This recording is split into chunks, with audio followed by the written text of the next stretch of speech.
जनता के बीच में जाने के बाद ये पता लग रहा है कि इतना प्यार प्रेम और इतना आशीर्वाद अगर जनता देती है तो संघर्ष करने का मन भी करता है। वो मुद्दा उस टाइम उठ सकता था, लेकिन आज जो परिस्थितियां जैसे बनी और जैसे जनता ने, सर्व समाज ने बैठ के जो तय किया, हमारा मुकाबला मानते ही नहीं है। क्योंकि शुरुआत यहाँ पे बीजेपी वाले सोचते हैं कि हमारी शुरुआत कहाँ से हो रही है, कांग्रेस वाले सोचते हैं हमारी शुरुआत तो ये हमने परिवारवाद नहीं बढ़ाया। जो बोलने वाले हैं वो परिवारवाद करते आ रहे हैं, आज तक किया है। और जो छोटी मोटी कमियां रह गई है वो हम मिलके बैठ के दूर करेंगे, क्योंकि कड़ी से कड़ी जब विकास की जुड़ेगी।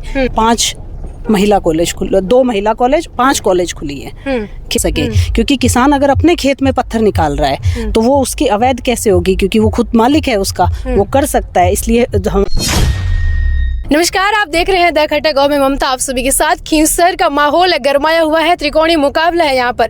आरएलबी कांग्रेस और भारतीय जनता पार्टी मैदान में है। 2 महिला प्रत्याशी यहाँ पर और एक वहीं भाजपा से रेवंत राम टांगा। कनिका जी बेनीवाल हमारे साथ है, राष्ट्रीय लोकतांत्रिक पार्टी की प्रत्याशी है कनिका जी, और इस वक्त बहुत बिजी है मैम। एक्चुअली जब हम उनका इंटरव्यू कर रहे हैं गाड़ी के अंदर, तो कनिका जी आपका बिजी शेड्यूल देखते हुए क्या आपको जनता से ऐसा, आप जा रहे हो वहाँ से, क्या दिखाई दे रहा है? नहीं, जनता में जाके मुझे अपनापन महसूस हो रहा है। क्योंकि आज तक हमें ऐसे लगता था कि सर इतना संघर्ष कर रहे हैं, इसका आखिर परिणाम क्या होगा।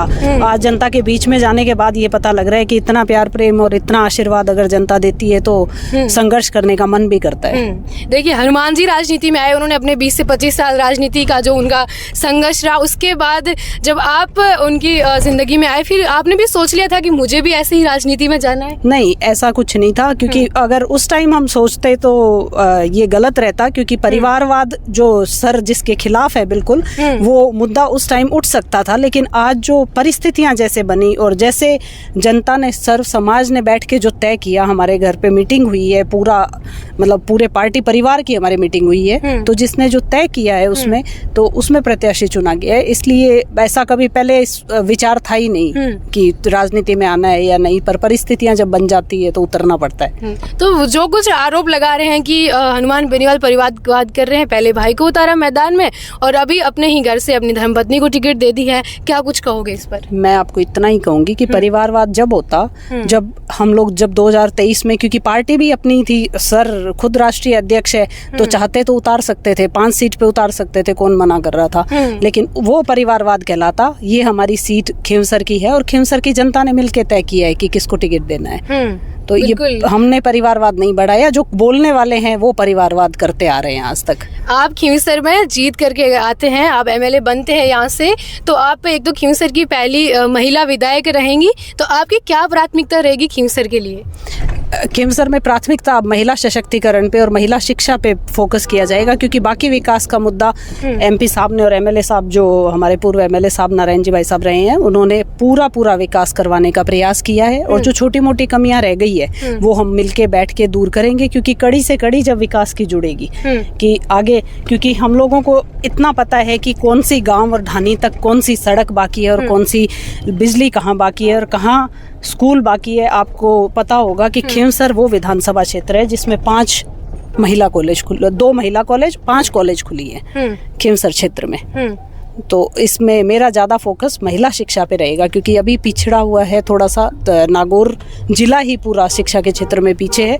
क्योंकि आज तक जो भी किया है, पुराना 70 साल का इतिहास उठा के देखेंगे तो पुराने नेताओं ने जो भी किया, तो सिर्फ उनको अपनी राजनीति से मतलब था। अब जो कॉलेज आए हैं वो ये एमपी सर के कार्यकाल में ही आए। कनिका जी, खींवसर में देखा जाए तो एक माइनिंग का बहुत बड़ा स्रोत रहा है, क्या कुछ करेंगे आप इसके लिए कि लोगों को रोजगार मिल सके? माइनिंग में जो सरकार कोशिश कर रही है, उसके हम लोग चाहेंगे कि जो किसान का खुद का खेत है, उसमें छोटे अगर जमीन है तो उसके टुकड़े, जो छोटे टुकड़े हुए हैं, उसको उनका पट्टा दिया जाना चाहिए, ताकि वो उसको अवैध माइनिंग नहीं कह सके। क्योंकि किसान अगर अपने खेत में पत्थर निकाल रहा है तो वो उसकी अवैध कैसे होगी, क्योंकि वो खुद मालिक है उसका, वो कर सकता है। इसलिए हमारा फोकस, क्योंकि एमपी साहब लगातार संघर्ष भी कर रहे हैं, हमारे एमएलए साहब ने भी संघर्ष किया है, और पूरी इसकी हम जितना हो सकेगा किसानों के लिए लड़ाई लड़ेंगे। यहाँ पर 3 प्रत्याशी हैं, 3 पार्टियों के, आप अपना मुकाबला कैसे से मानती है?